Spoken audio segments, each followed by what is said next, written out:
Ei, bem, conta, entende, conta-nos o que é a situação agora aqui, né? Bom, agora que a situação está com nós temos bastante tempo de guardar o Ministro Dick.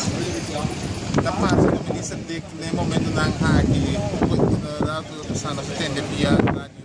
O Ministro Dick avisa para porque não está atendendo conosco. Mas nós acerca a sua fração do Parlamento, nós vamos atender com fração e como Ministro avisa nós que atender com fração numa eta laga-nos para o que nós está. Então, está com esse faltamento de respeito grande, para sobre a firma documento, então no lugar de público no qual a firma, bota vai cinta guarda, bonota hasil o qual a hasil corta buscabo, bonota tu na cara, bonota sali na comunicar, nós vai buscar para reunião e nota bem, a manda mail ayama, nota o telefone.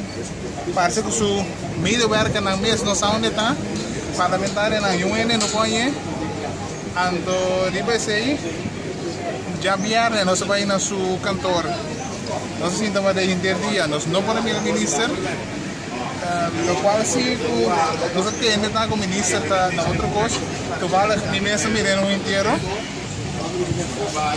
Essa inacia para acudir, pero para su trabajo serio mesmo, não está ele. Então, Deus não sabe a ver, nós também senta conversar com o parlamentário, nós vai conversar com o povo, vamos ver aqui para ele.